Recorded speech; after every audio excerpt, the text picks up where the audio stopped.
Hello, dear students. A very good afternoon and a good and healthy life to everyone. Hope you all are in good health and taking good care of your studies too.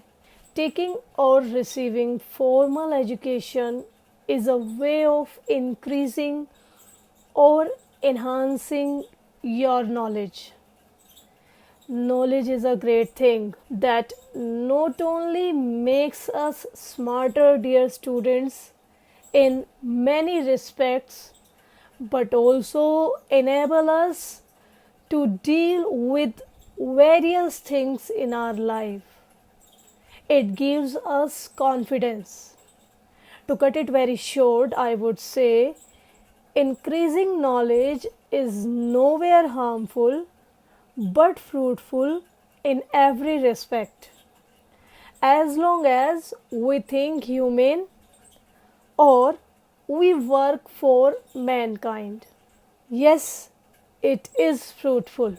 First for ourselves, then for the others too. Okay? Cut short, CUTSHORT. I have used this idiom above.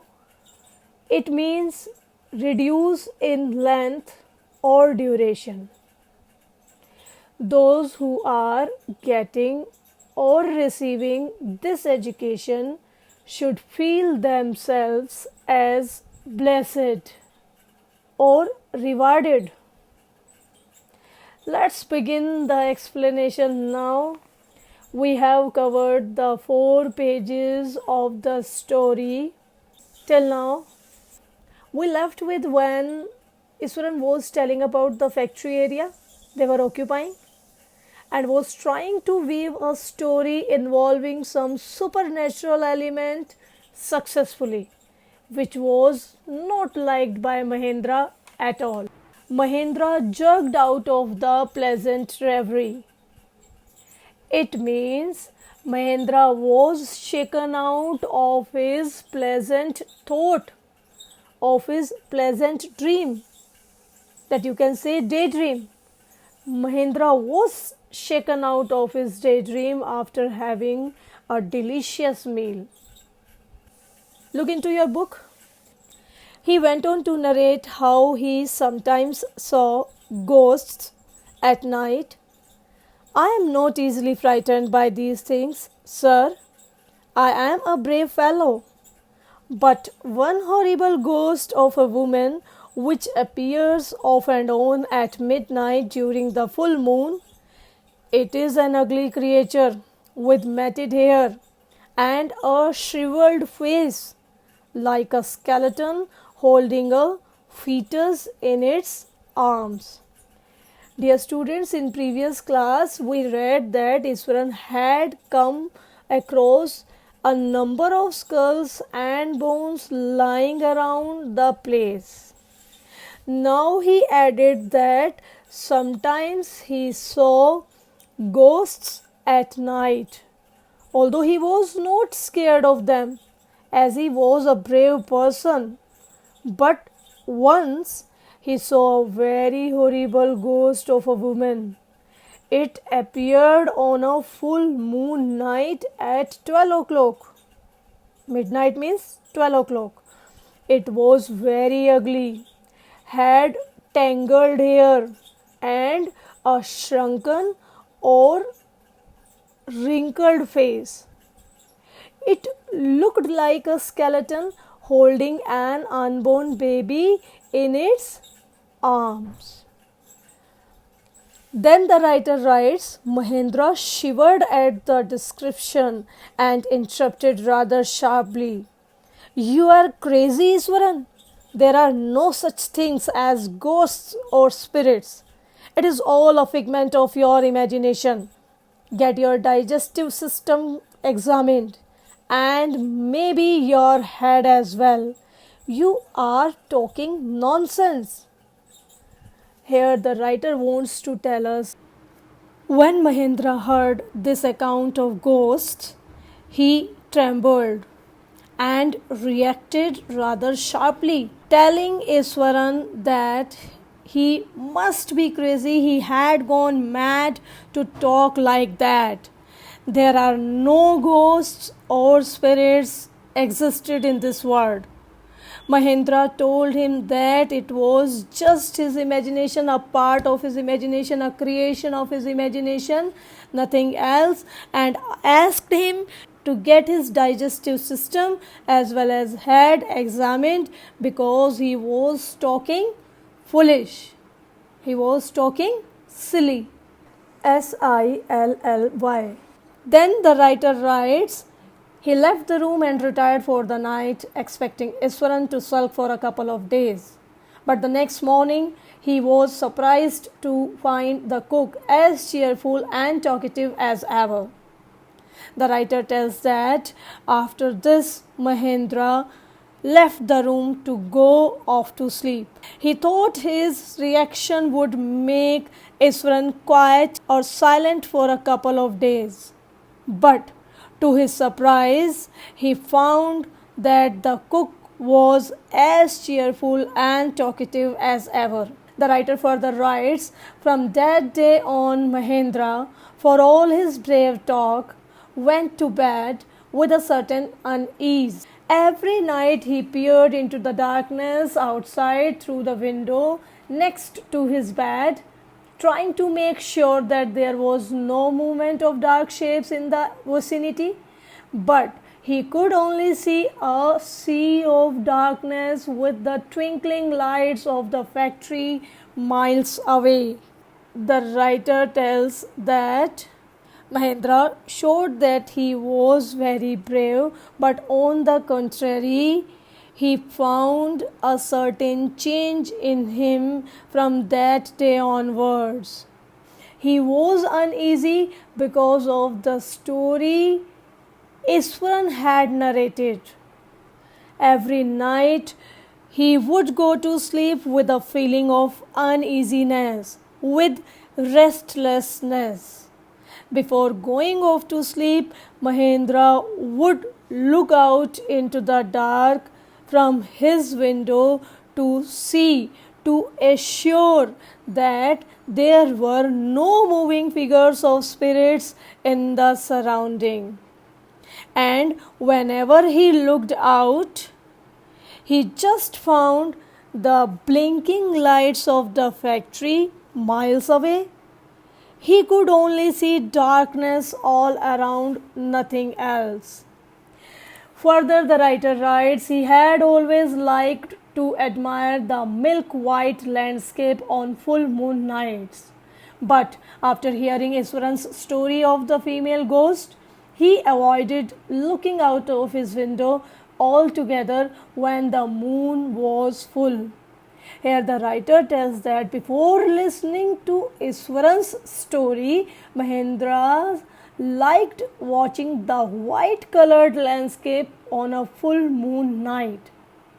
As Iswaran had told him that on a full moon night, a female ghost haunted the place, he stopped looking out of the window on such nights. Then the writer writes, one night Mahendra was woken up from his sleep by a low moan close to his window. At first he put it down to a cat prowling around for mice, but the sound was too guttural for a cat. He resisted the curiosity to look out lest he should behold a sight which would stop his heart.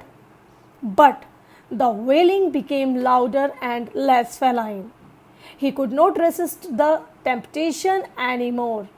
Lowering himself to the level of the windowsill, he looked out at the white sheet of moonlight outside.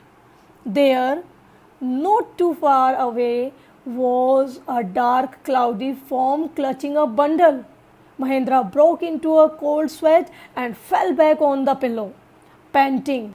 As he gradually recovered from the ghastly experience, he began to reason with himself and finally concluded that it must have been some sort of auto-suggestion, some trick that his subconscious had played on him. This para tells us that One night, when Mahendra was sleeping, he heard a low sound of crying outside his window.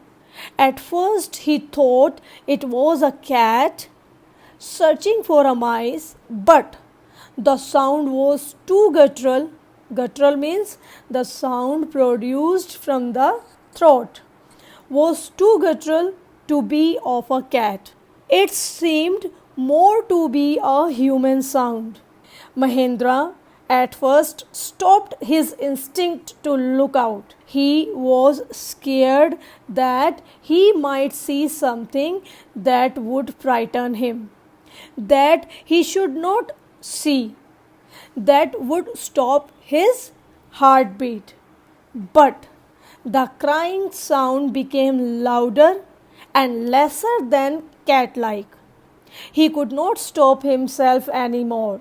He bent down and lifted his head slightly in order to look outside. In the white colored moonlight, he noticed not too far away a dark cloudy form holding a bundle in one hand.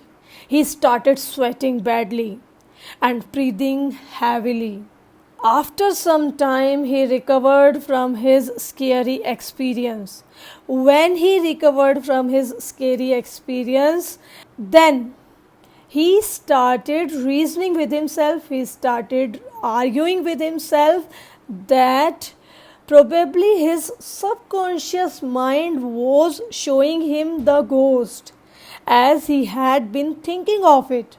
Ultimately, he concluded that it was a thought of his unconscious mind, or he assured himself that his mind was playing a trick on him. Then the writer writes, by the time he had got up in the morning, had a bath, and come out to have his breakfast, the horror of the previous night had faded from his memory. Iswaran greeted him at the door with his lunch packet and his bag. Just as Mahendra was stepping out, Iswaran grinned and said, "Sir, remember the other day when I was telling you about the female ghost with the fetus in its arms? You were so angry with me for imagining things. Well, you saw her yourself last night.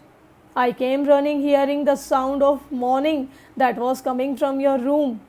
A chill went down Mahendra's spine.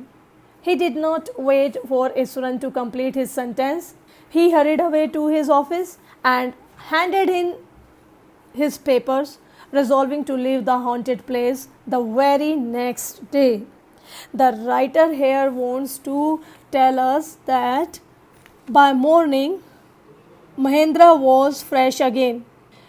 He took a bath and came out to have breakfast. By then, the ghastly experience of the previous night had faded away from his mind. Iswaran wished him at the door with his usual packet of lunch and his bag. As Mahendra was about to leave, Iswaran smiled and reminded him about the story of the female ghost with the fetus and how he had got angry with him. And now Iswaran knew Mahendra too had seen it, because Iswaran also had heard a moaning sound, a crying sound last night, and came out to see from where it was coming, and found that the sound came from Mahendra's room. Iswaran's comment scared Mahendra once again. A chill went down Mahendra's spine. Iswaran's comment scared Mahendra once again. He did not wait for Iswaran to complete his sentence, but hurried away to the office and handed over his papers of resignation. He decided firmly to resign from the job and leave the haunted place. He could not live there any longer. Dear students, would like to bring to your notice the meaning of an idiom mentioned here. It is a chill runs down the spine. It means feel frightened or feel extreme fear. On page 16, para 1, off and on. It means now and then, means sometimes, or you can say occasionally, not regularly. Well, in the next class, we will have the discussion on question answers. Till then, please go through the lesson properly and prepare yourself well enough for answering the short answer type questions based upon the story. Till then, thank you, take care, have a nice day.